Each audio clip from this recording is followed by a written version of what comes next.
2008च्या मालेगाव बॉम्बस्फोट प्रकरणातल्या सर्व 7ही आरोपींची निर्दोष सुटका, संशयाच्या आधारे दोषी ठरवता येत नाही, कोर्टाचं निरीक्षण.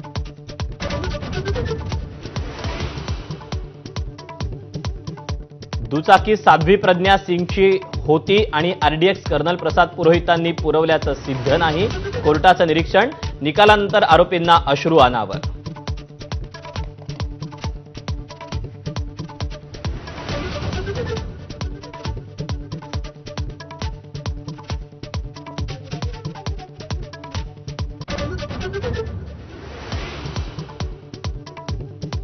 तपास यंत्रणा चुकीच्या नसतात, त्यात चुकीची माणसं जातात तेव्हा असं होतं, कर्नल पुरोहितांचं कोर्टात मत.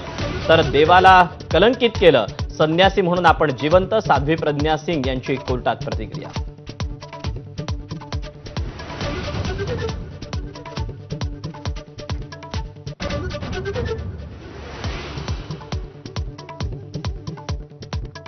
दहशतवाद ना कधी भगवा होता ना कधी राहणार, मालेगाव निकालावर मुख्यमंत्र्यांची प्रतिक्रिया. तर न्यायाला उशीर झाला पण सत्य कधीही पराजित होत नाही, शिंदेंची पोस्ट.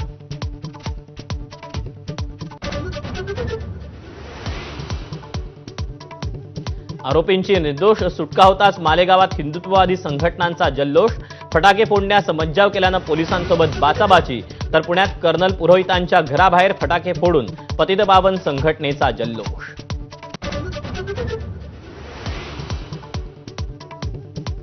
आरोपींना निर्दोष सोडल्याच्या निकालावर मालेगावातील पीडितांच्या कुटुंबियांची नाराजी, निकालाविरोधात हायकोर्टात मागणार दाद.